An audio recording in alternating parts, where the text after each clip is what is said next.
nag-crave nga po pala ako sa palabok dyan, kaya ito, sinipag magluto. At ito nga, nagpainit na nga ako ng mantika sa kawali. Habang inaantay kong uminit ang mantika sa kawali, hinimay-himay ko na rin pala yung nabili kong hipon sa palengke. Tinanggal ko nga po pala yung ulo ng hipon dyan, kasi ipiprito ko po yan at may paggagamitan tayo niyan. At ayan, piniprito ko na po siya. At kung makita nyo na pong kulay orange yan, saka nyo na po siya piga-pigain para yung lasa lalong lumabas. Lasa rin po kasi yung ulo niyan. After po nyan, lalagyan po natin siya ng tubig. Pag nalagyan na po natin siya ng tubig, antayin lang po natin siyang kumulo. Dahil gagamitin po natin yung pinakasabaw niya sa sauce ng palabok na gagawin ko. Pinaipiga-piga ko po yung ulo niyan kasi para lalong mas malasa.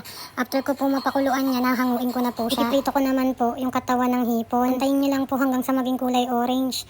At pag nagkulay orange na po, pwede niyo na po siyang ahunin. Mabilis lang naman po maluto ang hipon, kaso medyo tinanggalan ko ang pagluto niyan kasi ipang tatoppings ko po yung iba dyan. After ko nga po pala na mahango ang hipon, ipiprito ko na rin po pala yung taba ng baboy na nabili ko sa palengke. Pinagayat-gayat ko na rin pala kay kuya yan. Sabi ko sa kanya, gawin niya 1,100 pieces. Hindi ko na po masyadong nilagyan ng mantika kasi kusa siya magmamantika. Tatakpan po muna natin kasi masyado siyang delicate. Pumuputok po siya, medyo masakit po sa balat. Sinalitan ko na rin po pala yung takip ng kaldero kasi pumuputok po siya ng malakas. Baka mabasag yung takip ng kaldero. Mabubungangaan pa ako ni Mami Norski. At balik na nga po pala tayo sa taba ng baboy. Gagawin ko nga po palang chicharon yan. Pag nakita nyo na pong naging brown na po yung baboy, saka nyo na po siya hanguin. Fast forward na po natin at baka gabihin tayo sa kwentuhan. Nag-isa pala ako ng bawang at sibuyas dyan.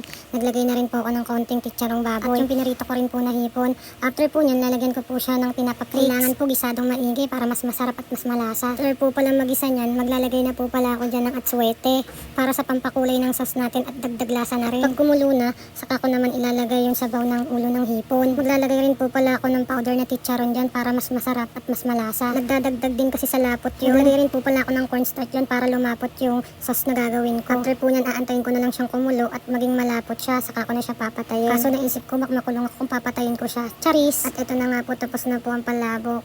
Kain na rin sa wakas ng cravings ko. Sobrang bisa po nito. Try nyo nang gawin sa bahay ninyo. Ang sarap talaga, promise. Mabisang mabisa po. Alam kong naglalaway ka na rin. Parehas lang tayo. Huwag kang mag-alala. Kaso nga lang ako, natikman ko na. Kaya na pang hinihintay mo, gawin mo na. Mabisa talaga siya.